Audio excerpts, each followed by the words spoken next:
В Якутске открылась детская дневная инклюзивная площадка. Социально-педагогические мероприятия помогут адаптироваться ребенку с синдромом Дауна в обществе. На площадке у детей повышается всеобщее развитие, социальной активности и способы общения с окружающими. Кристина Якупова продолжит.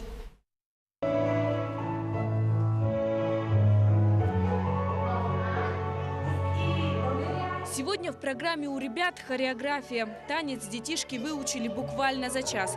Дети с синдромом Дауна от здоровых ничем не отличаются. Анисия Яковлева – мама особенной девочки и один из организаторов площадки «Солнышки Якутии». Считают, что солнечные дети должны хорошо провести осенние каникулы в компании с другими детьми. Мы, родители, жили как коконе. Каждый родитель сам по себе. Каждый ребенок практически жил в доме. Никуда не выходили, особо ничто не посещали.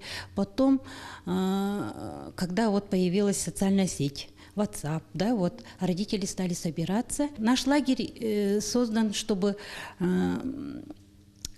научить наших детей общаться между собой, научить здоровых детей относиться более терпеливее.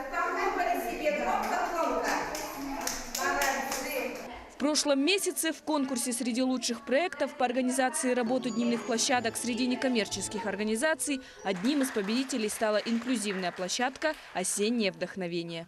Мы создали эту дневную площадку благодаря фонду «Харасхал». Мы прошли конкурс, выиграли грант, и с помощью этого гранта мы смогли организовать дневную площадку. Мы хотим сломать стереотип про синдром Дауна вообще, потому что это нормальные дети.